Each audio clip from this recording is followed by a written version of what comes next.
लोकसभा निवडणूक आटोपली। 32 जागांनी भाजपला पूर्ण बहुमतापासून हुलकावणी दिली।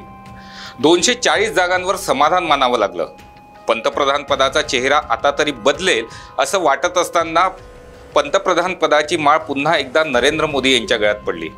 एकाधिकारशाही स्वभाव असलेले मोदी आता तरी सर्वांशी जुळवून घेत एनडीएचे सरकार चालवतील, एनडीएतील घटक पक्षांना महत्त्व देतील असं वाटलं होतं। मात्र सर्व महत्त्वाची मंत्रिपदे भाजपनं स्वतःकडे ठेवून सिकंदर तेच असल्याचं सिद्ध केलं। इतकेच नव्हे तर आता लोकसभा अध्यक्ष भाजपाचंच राहील हे जाहीर करून टाकलं। महत्त्वाचं मंत्रिपद नाही मिळालं तरी चालेल, मात्र लोकसभा अध्यक्षपद द्या असा आग्रह धरलेले तेलुगू देशम पार्टीचे सर्वेसर्वा चंद्राबाबू नायडू नाराज झाले आहेत। मोदी हट्टापुढे ते काय भूमिका घेतील, चूप राहतील की बंड करतील, मोदी सरकार टिकेल का, या प्रश्नाची उत्तरे जाणून घेऊया। मी आनंद आंबेकर। आपण या चॅनलवर नवीन असाल तर सर्वप्रथम देशोन्नती न्यूज चॅनलला सबस्क्राईब करा। व्हिडिओ आवडला तर लाईक करा आणि शेअर करा। चला तर विषयाकडे वळूया। 26 जून रोजी लोकसभा अध्यक्षपदाची निवड होते। सध्याच्या लोकसभेत भाजप सर्वात मोठा पक्ष म्हणून लोकसभा अध्यक्ष भाजपचाच असायला हवा यात दुमत नाही। मात्र भाजप पूर्ण बहुमतात नाही, लहान लहान पक्ष भाजपच्या सोबत आहे।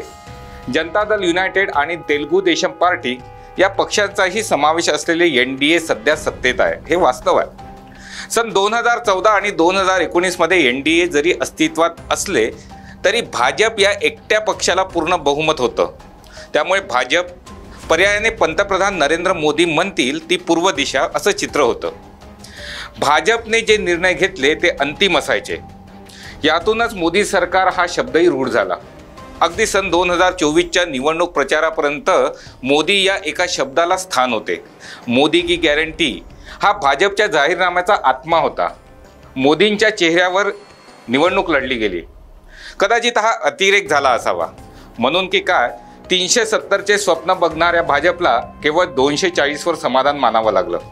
यामुळेच एनडीएतील घटक पक्षांचे महत्त्व वाढले।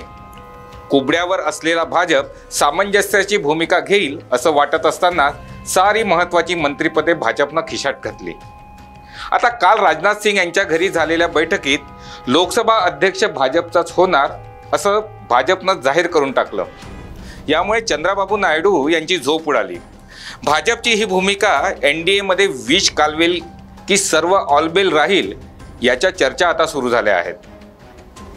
चंद्राबाबू नायडू सध्या शांत आहेत, चाणाक्ष आणि अनुभवी राजकारणी आहेत। संजय गांधी यांच्या नेतृत्वाने प्रभावित झालेले नायडू 1978 मध्ये चंद्रगिरी येथून काँग्रेसच्या तिकिटावर निवडून आले। 1978 ते 1982 या काळात काँग्रेसने 5 वेळा मुख्यमंत्री बदलला। तेलुगू स्वाभिमान दुखावल्याबद्दल एन.टी. रामाराव यांनी हायकमांडवर हल्ला चढवला। तेलुगू देशम पार्टीची स्थापना केली। तेलुगू स्वाभिमान लाटेत चंद्राबाबू नायडू यांचा पराभव झाला। यानंतर चंद्राबाबू नायडू यांनी टीडीपी अर्थात तेलुगू देशम पार्टीमध्ये प्रवेश केला। NTR यांना मुख्यमंत्री पदावरून उलटवण्याची काँग्रेसची खेळी त्यांनी हाणून पाडली आणि पक्षात ते NTR यांचे विश्वस्त झाले। पुढे पक्ष वाढविण्यात त्यांची भूमिका मोलाची होती। 1995 मध्ये तेलुगू देशम पार्टीच्या उत्तराधिकारी म्हणून NTR यांनी त्यांची पत्नी लक्ष्मी पार्वती यांच्याकडे धुरा सोपविण्याचा निर्णय घेतला।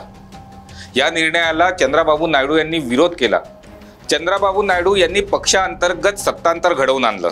नायडू यांनी त्यांचे सासरे NT रामाराव यांच्या विरुद्ध बंड थोपटलं। तेव्हाच्या संयुक्त आंध्र प्रदेशचे ते मुख्यमंत्री झाले। 1996 मध्ये 13 दिवसांचे वाजपेयी सरकार पाडून तिसरी आघाडी निर्माण करणारे चंद्राबाबू त्यानंतरच्या निवडणुकीतही किंगमेकर ठरले। या काळात नरेंद्र मोदी यांचा संघटनेतून नुकताच राजकारणात प्रवेश झाला होता। ते सन 2001 मध्ये पहिल्यांदा गुजरातचे मुख्यमंत्री बनले। सन 2014 पर्यंत सलग 4 वेळा मुख्यमंत्री झाले। हा संपूर्ण इतिहास सांगण्यामागचं कारण किंवा या संपूर्ण इतिहासावर ओझरती नजर टाकण्याचा भावार्थ आपण समजून घ्या। मोदी जेव्हा राजकारणात कुठेही नव्हते तेव्हा राजकारणातले अनेक चढ उतार, संघटन बांधणी, राजकारणातलं बंड, सत्तापालट, किंगमेकर या सर्व गोष्टी चंद्राबाबू नायडू यांनी अनुभवल्या।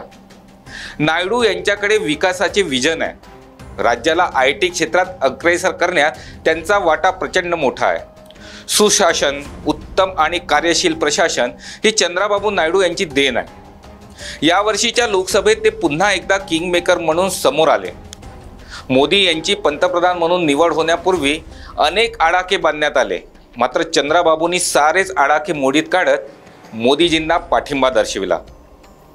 यामागची भूमिका आपण जरा समजून घेतली पाहिजे। चंद्राबाबू नायडू हे आंध्र प्रदेशच्या विकासासंदर्भात अत्यंत महत्त्वाकांक्षी आहेत, परंतु राज्य सध्या कर्जात बुडालेले आहे। देशातील सर्वाधिक कर्ज असलेलं राज्य म्हणून सध्या आंध्र प्रदेशची ओळख आहे। सुमारे 16 लाख कोटींच्या घरात ही रक्कम आहे। आर्थिक अडचणीमुळे अनेक प्रकल्प थांबलेले आहेत। राजकीय महत्त्वाकांक्षेपेक्षा विकासाची काळजी चंद्राबाबूंना अधिक आहे। आंध्र प्रदेशला विशेष राज्याचा दर्जा मिळावा यासाठी ते आग्रही आहेत।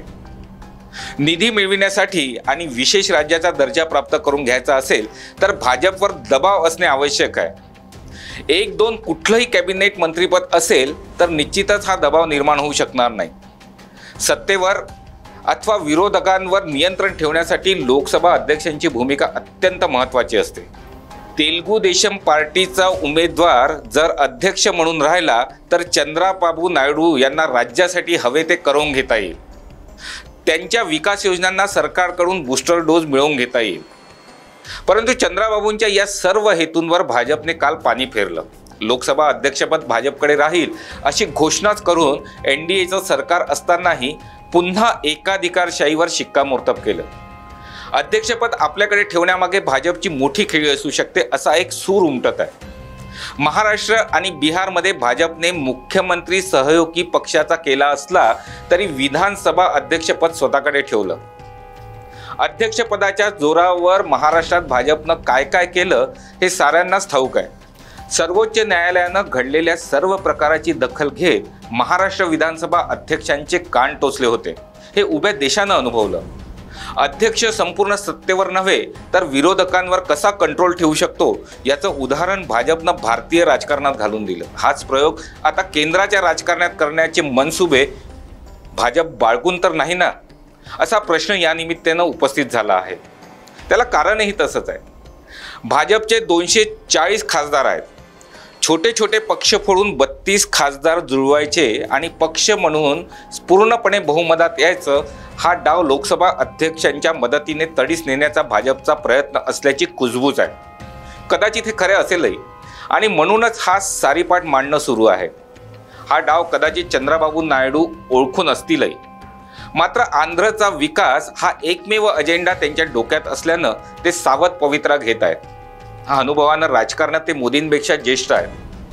त्यांनी भाजपला आतापर्यंत पूर्ण संधी दिली, मात्र भाजप त्यांची संधी हिरावून नेत असेल तर मोदींना धोबीपछाड द्यायला ते मागे पुढे बघणार नाही।